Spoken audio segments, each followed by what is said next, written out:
महानगरपालिकेच्या येत्या निवडणुकीसाठी माझी पार्टीने जे नियुक्त केली, इलेक्शनचा मेन म्हणून माझी नियुक्ती झाली, त्यासाठी मी सन्माननीय प्रदेश अध्यक्ष रवींद्र चव्हाणजी, सन्मान्य मुख्यमंत्री देवेंद्र फडणवीसजी, सन्मान्य बावनकुळे साहेबजी, पंकजाताई मुंडेजी, रावसाहेब दानवे, बबन लोणीकर, नारायण कुचे साहेब, संतोष दानवे या सर्वांचा मी आभार व्यक्त करतो की माझ्यावर एक मोठी जिम्मेदारी त्यांनी टाकली.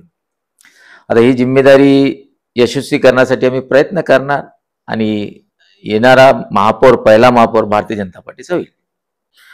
हे बघा, आता एक अकाउंटेबिलिटी माझ्यावर फिक्स झाली, म्हणजे मला एक जिम्मेदारी माझ्या अंगावर आलेली. त्या जिम्मेदारी अनुसार मला ऑल ऑप्शन्स आहे. मैत्रीपूर्ण कोणी लढायचं म्हणतात तेही तयार आहे, कोणी युती करून लढायचं असेल तेही तयार आहे, पण सन्मानजनक समोरचा माणूस जर युतीचा प्रस्ताव ठेवला तर मग त्याच्यावर विचार करू.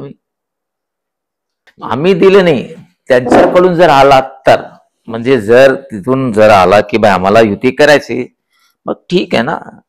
असं वाटत असेल की भारतीय जनता पार्टीचं काही नुकसान न होणार नाही आणि चांगले सीट येत असेल तर मग युती करायला हरकत नाही कोणाशी. कारण मला आतापर्यंत जिम्मेदारी भेटलीच नाही ना.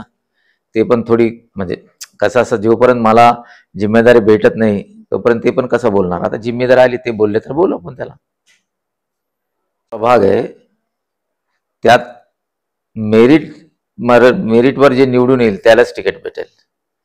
तो आजी असेल, माझी असेल की करंट असेल. आम्ही सर्वे करणार आहे.